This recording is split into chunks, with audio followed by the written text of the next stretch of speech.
We had a lot of intimidation at our power stations. We also had what we term acts of sabotage that happened at our facilities. Parts of the country have been plunged into darkness tonight as Eskom implemented load shedding for a second day. There is some good news though. The power utility says it will restore electricity supply earlier than scheduled. Service delivery in Port Elizabeth grinds to a halt as municipal workers strike. This is eNews at 8 p.m. Tony Ndoro. Very good evening. Now, load shedding could put a damper on your start to the weekend. Eskom has implemented stage 1 load shedding for a second day. But the utility says it is stopping the rotation of power much earlier than initially scheduled this evening. Eskom blames a worker strike and sabotage for the load shedding. Employees are demanding a 15% wage hike while the utility is offering 0. Malungelo Boy has the full story. A court interdict compelling striking workers to go back to work greets everyone entering Eskom's headquarters. The utility says about 60% of its staff had returned to their posts. 2 days this week, it was forced to implement stage 1 load shedding. We had a lot of intimidation at our power stations. We also had what we term acts of sabotage that happened at our facilities. As a result of all of those complications, we were left with no option but to implement stage 1 of load shedding. Eskom says incidents of sabotage have been uncovered. So some of our equipment was sabotaged, including here in Johannesburg, for example. In Rivonia, we had some of our technicians going to some of our mini substations, opening the things and essentially tripping the electricity deliberately. Interdict or not, these workers in Germiston are still on strike. We are happy about the strike and we believe that we have achieved what we wanted. Our members wanted to show management that as workers they are united and they are very strong behind their position of a 15%. Eskom says these striking workers are sabotaging it. That's why there was load shedding. There is no sabotage in our view. Workers have withdrawn their labor. On the streets, the situation is making South Africans anxious. It's making me so very unhappy and so very uncomfortable. And I don't have a gas stove. I don't have paraffin stove. It's frustrating, man, especially for us football fraternities, because now we want to watch a World Cup, so that means we won't be able to watch World Cup, and it's too cold, my man. You know, we need hot water to bath. Having obtained the interdict, Eskom hopes striking workers will all return to work on Monday. Malungelo Boy, Johannesburg. Port Elizabeth residents should brace for a weekend of very little municipal service delivery as the South African municipal workers' strike continues. Over 2,000 workers have given the municipality until Monday to respond to their demands for back pay on a long service or bonus. Our reporter Sandy McCowan attended today's demonstrations. Taking their frustrations to the street. The striking municipal workers strew litter all over Governor Mbeki Avenue, disrupting traffic.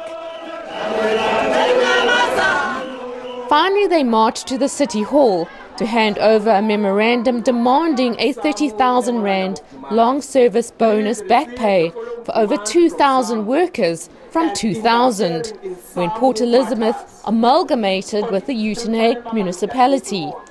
The employees from Uitenhage for all the years have been getting what is called a long service bonus. But this side of Port Elizabeth, we were never benefiting from that. So now we are trying to harmonize that. The bonuses will cost approximately 75 million rand, which the municipality says it just can't afford. When an unknown official arrives, workers refuse to hand over the memorandum. The employer must not undermine us. We've got nothing against you, we don't know you. It is very sad you cannot hand over the memorandum to someone that you've never seen in any negotiation. I'm the petitions officer, normally receiving petitions on behalf of the Speaker's office or the Mayor's office. That is my role, but they refuse to give it to me, so what needs to happen now is I will go back and engage with the leadership. Finally, the acting city manager arrives. I would like to acknowledge that we received the memorandum of. She was warned by the leadership that the municipality has until Monday to respond, or the strike will continue. Sandy McCowan, Port Elizabeth. A task team has been set up to address East Trust residents' demands for housing.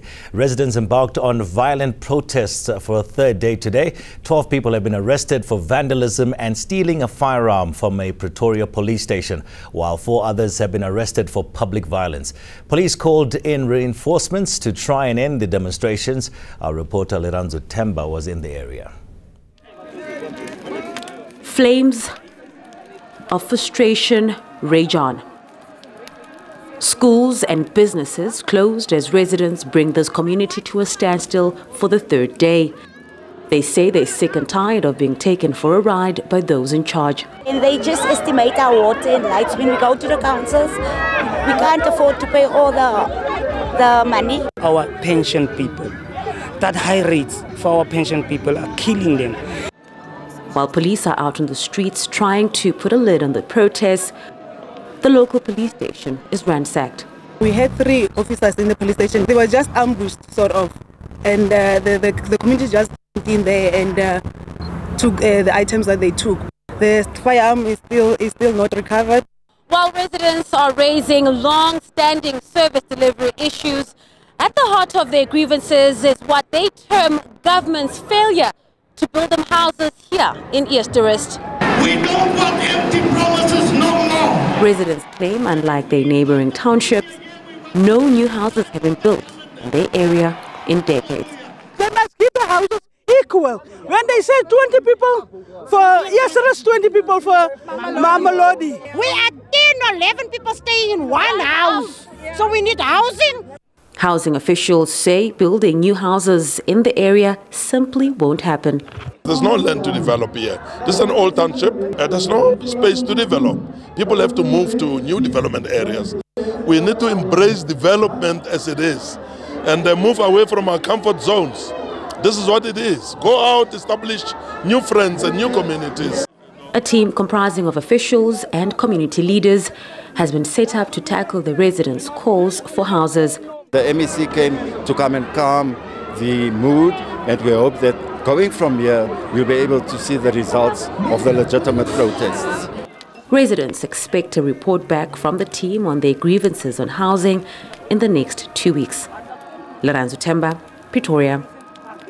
Coming up after the break, Cape Town has finally received some much-needed winter rains, but it's brought some suffering. We'll give you the details after this.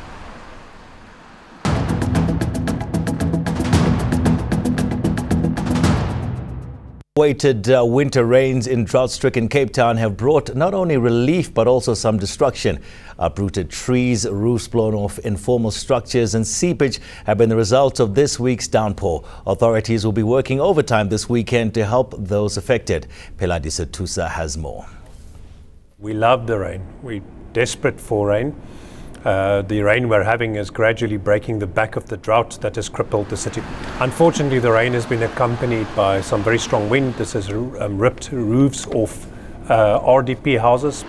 The rain Cape Townians have been waiting for is beginning to fall, but is also causing damage and localized flooding. The level to which they are affected is not severe. In some cases, there's a little bit of water across the floor. In other cases, there are more significant problems. So we've not had to activate any emergency shelter. About 2,000 structures in areas like Khayelitsha, Langa and Gugulethu were affected. Amanzi angena phakathi kwezindlu angena ezindlini apho sihlala khona. Ngosi nengqaki ke thina xa kunjalo ngoba ngoku siyagulelana ngabantwana nathi impilo azisiphethanga kakuhle ngenxa yamanzi asikuwo apha. Disaster management teams will be working overtime and others on standby as rains continue in the coming days. Peladi Setusa, Cape Town. After decades without having much competition, South Africa's biggest banks may soon face new rivals. The latest potential entrant, the Young Women in Business Network Cooperative Financial Institution, is hoping to become the country's first bank owned by women. It's already applied for a banking license. The bank wants to cater for those outside the formal economy. John Bailey has the story. Business Network Cooperative Financial Institution wants to convert to a fully fledged bank. It plans to target informal traders and black business owners who've been shunned by traditional financial institutions. You can't talk economic freedom without a bank. So today, we officially submitted our Section 10 YWBN Mutual Bank application to the South African Reserve Bank, and the governor has now accepted our application. The business network hopes to set itself apart by targeting individuals who fall outside of the formal economy. The bank says its march to the Reserve Bank was aimed at raising awareness of the need to accelerate black economic empowerment. We are going to activate and offer you tailor-made products for your own offering. But with that money, we want to then focus on enterprises and build, hawkers, they are survivalist, others are small, but they want to graduate from being small to medium-sized companies. Those are the people that we want to assist because, again, it goes back to giving the impact that it will have. And for us, how we're going to measure an impact is how we decrease unemployment in our country. And obviously working together because we can't achieve it by ourselves. At least 60% of YWBN's members are black women. The cooperative has 550 shareholders and 40 million rand in shared funds. It plans to boost its capital by signing on 2 major investors. The bank plans to run from its base in Johannesburg using digital channels before opening branches in other locations during its 3rd year of operation. John Bailey, Pretoria. To international news now, and the United States plans to impose 25% tariffs on 450 trillion rand worth of Chinese imports. US President Donald Trump has approved the tariffs, which will affect more than 800 Chinese products from next month. Trump's accusing China of intellectual copyright theft and what he calls unfair trade practices. The move has sparked fears of a trade war between the two countries. China's Commerce Ministry has already responded, saying it will impose similar taxes in return.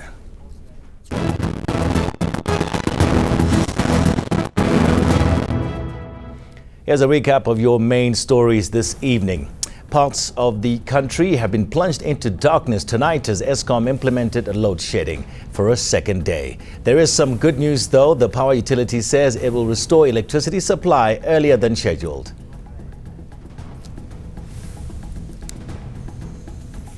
Service delivery in Port Elizabeth grinds to a halt as municipal workers strike.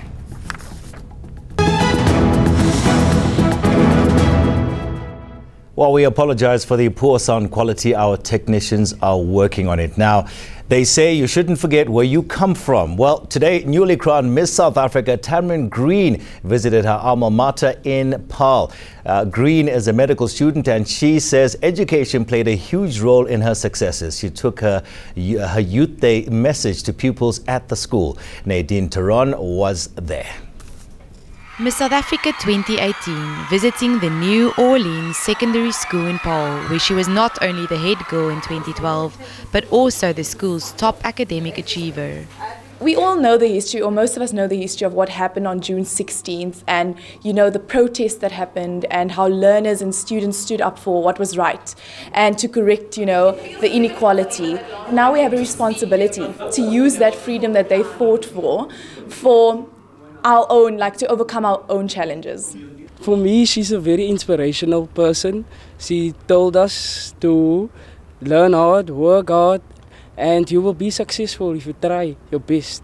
She is an amazing person. I want to be like her one day. And it seems that Green got her academic prowess from her parents. We as a family realized that the only way we can become successful is through education. So we had to qualify ourselves, we had to apply ourselves. And this is the message that I took to my children. And that is why they are all pursuing their dreams. Green represents South Africa in the Miss Universe competition in the USA later this year. In the meantime, she's focusing on her aim of making sure all South Africans have access to equal education. Nadine Theron, Paul. Well, that's it from myself and the crew. Have a fantastic evening. We'll see you again next time.